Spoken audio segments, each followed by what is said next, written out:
बिस्मिल्लाहिर्रहमानिर्रहीम अस्सलाम वालेकुम।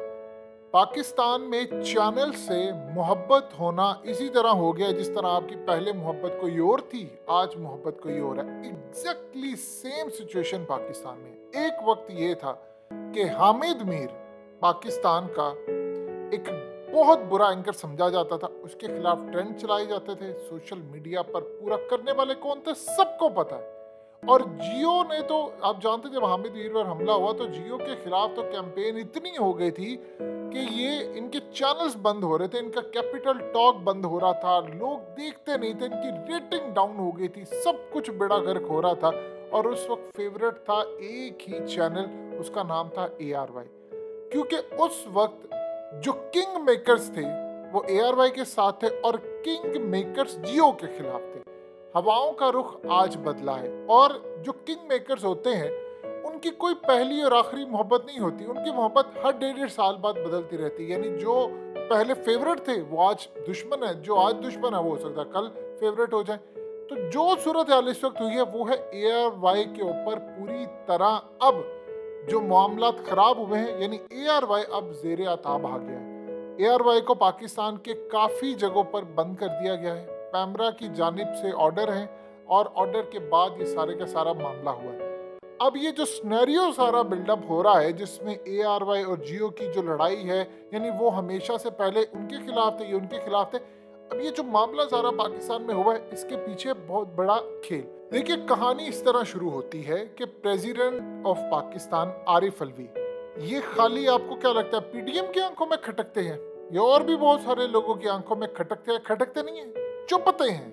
कांटे जिस तरह किसी की आंखों में आप मारते खून निकलते, चुपते हैं ये। उसकी क्या वजह है? हुआ यूं कि जनरल सरफराज शहीद और जो बाकी हमारे जो शहदा थे, जब वो शहीद हुए तो उस वक्त एक गेम खेला गया और ये बड़े प्लान तरीके से गेम खेला गया। हुकूमत ने कहा सदर को कि आपने उनके जनाजे में नहीं जाना, ये वजीर आजम जाएंगे और वजीर आजम जाकर ये काम करेंगे। उस वक्त सदर की जानिब से कहा गया कि फौज के सुप्रीम कमांडर सदर होते हैं, वजीर आजम नहीं होता। तो कहा गया जी नहीं फलाना ये वो ये ऐसे नहीं, बहुत कुछ उनको कहकर रुकवाया गया। और यहाँ तक कहा गया जी आपके खिलाफ चूंकि आप लोग कैंपेन चला रहे हैं फलाना, कोई रिएक्शन आ सकता है। यानी काफ़ी बहाने बनाकर शहबाज शरीफ वहाँ पर गए और वहाँ पर चुप चुपीते होकर आगे, किसी ने इनको ना प्रोटोकॉल दिया ना कोई ऐसा मामला हुआ। अब जो सूरत हाल सामने आती है वो बड़ी अजीबो गरीब है। उस पर सदर पाकिस्तान और ये तमाम चीज़ों के बारे में एक कैंपेन सलीम साफ़ी ने शुरू की। सलीम साफ़ी ने जो कैंपेन शुरू की, उन्होंने कहा कि जो शोहदा थे, जनरल सरफराज या दूसरे जो शोहदा थे, उनके जो घर वाले थे, असल में उन्होंने आरिफ अलवी और इन सबको, यानी वो जनाजे में आने से इनको मना करते रहे। बाद में ये जो कहानी थी, असल में सलीम साफ़ी से ये काम करवाया गया, उन्होंने खुद नहीं किया, उनसे करवाया गया। और सलीम साफ़ी से काम किसने करवाया? पाकिस्तान का बच्चा बच्चा जानता है, कहने की जरूरत ही नहीं है, वो काम करवाया गया। उसके बाद खेल इतना खतरनाक हो गया कि उसमें कूद पड़े आप और सबके हीरो हामिद मीर, उन्होंने भी इसको इंडोर्स कर दिया और कहा जी हाँ ये हुआ। जनरल सरफराज की फैमिली से जिन लोगों ने गुफ्तगू की, उन्होंने ओपनली ये बात कही कि उन्होंने कहा है कि भाई हमने तो किसी को मना नहीं किया। मेजर तलहा की फैमिली ने तो ओपनली ये बात कह दी कि भाई हमने किसी को मना ही नहीं किया। यानी जो शोहदा थे उनकी फैमिली ने कहा झूठ है। अब वो कहानी हुई बेनकाब। अब उसके बाद आप जानते हैं DGISPR का एक इंटरव्यू हुआ, उनसे पूछा गया तो उन्होंने सवाल का जवाब देने से इनकार कर दिया, जिसके बाद असल में पाकिस्तान में डिबेट का आगाज हुआ कि चल क्या रहा है, ये तो खेल है सारा। उन्होंने कहा जी सोशल मीडिया पर जो एक बच्चे ने जो ट्वीट की वो अफवाज पाकिस्तान के खिलाफ थी, शोहदा के खिलाफ थी। देखिए एक बात याद रखिए, शोहदा चाहे पुलिस के हों, चाहे शोहदा हमारी फौज के हों, इदारों के हो, वापडा के कोई भी हों, अगर अफवाज पाकिस्तान के किसी के खास तौर पर, क्योंकि फौज का मामला जरा सेंसिटिव है, कोई भी अफवाज पाकिस्तान के खिलाफ ऐसा काम करता है आप उसको छोड़े नहीं।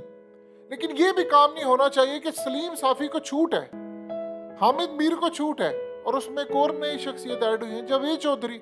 वो कहते हैं 1500 रुपया मिलता है एक ट्वीट करने का।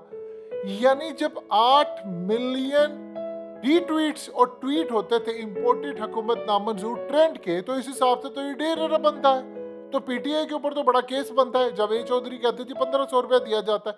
उन्होंने जो कहानी गढ़ी वो पूरा पाकिस्तान इस वक्त हंस रहा है।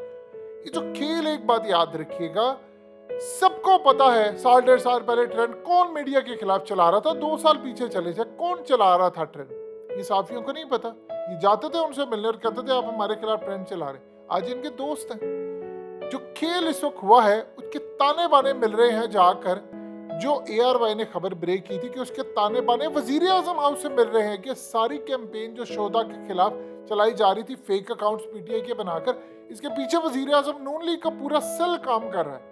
और उन्होंने प्लान ये किया था कि इनको लड़ाना है पीटीआई को फौज, यानी पीटीआई के अकाउंट्स बनाकर उनको फौज के खिलाफ लड़ाना। और पीटीआई में एक जेन्युइन तबका भी ऐसा है जो असल में इमरान खान को फौज के साथ लड़ाना चाहता है, जो असल में दोनों साइड पर खेला है। वो एक छोटा सा तबका भी है। लेकिन अब ARY को इस बेस के ऊपर बंद किया जा रहा है कि उन्होंने कहा कि शोहदा के असल में जो अकाउंट्स उनके खिलाफ बनाकर ट्वीट करने वालों के जो ताने बाने हैं वो नून लीग और वजीर आजम हाउस से मिलते हैं। अब वजीर आजम हाउस से आगे कहाँ पर जाकर मिलते हैं, वहां पर जलते हैं। जिसने भी जाना उसके पर जलते, उससे आगे कोई बात नहीं कर सकता। तो उनको बंद कर दिया आपने, ARY को बंद कर दिया। कहानी ये थी कि आरिफ अलवी को पहले मना किया गया, फिर उसके खिलाफ प्रोपेगेंडा करवाया गया, फिर बाद में वो दिफा भी नहीं उसका हो सका। और इस पूरे खेल के अंदर एक पूरी कैंपेन बड़ी प्लानिंग के साथ तरतीब दी गई। मीडिया को यूज किया गया, सोशल मीडिया को यूज किया गया और प्लानिंग के साथ। अब आपको समझ आई वो हकीकत टीवी ने जो आपको बात बताई थी कि 50 करोड़ रुपया देकर 4 कंपनीज हायर की गई हैं। अब आपको उनका रिजल्ट नजर आ रहा है, कैसे गेम प्लान हो। देखिए, अगर पीटीआई के 2-4 लोग, बच्चे जो हों, चाहे 18 साल के हो, 20 साल के, उन्होंने कुछ किया है, अब उनको सजा दे, या अगर उन्होंने माफी मांगी है तो बिल्कुल उनको सजा देनी चाहिए। ये क्या बात है कि नून लीग वाले अकाउंट्स बनाकर अगर ये काम करें।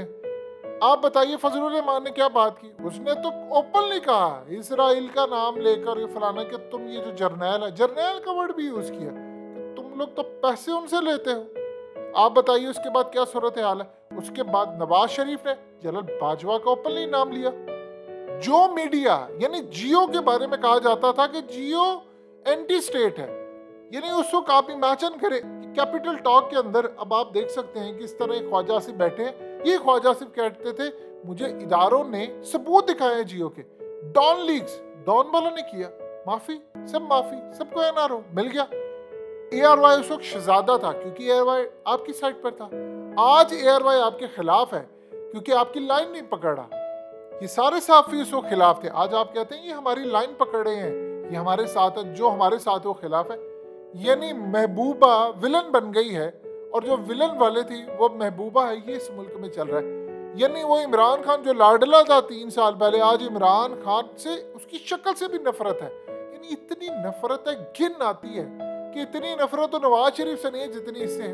वो कहते हैं जी इतनी इस बंदे की शक्ल नहीं आनी चाहिए, इससे नफरत है, घिन आती है। क्योंकि इमरान खान अभी तक किसी का नाम नहीं लिया। असल में प्रॉब्लम ये है कि इमरान खान करप्ट नहीं है, वरना उसको कर देते, कंप्रोमाइज करवा लेते। ये आपके मुल्क में खेल चल रहे हैं। आप बताइए इस मुल्क ने क्या खाक तरक्की करनी है?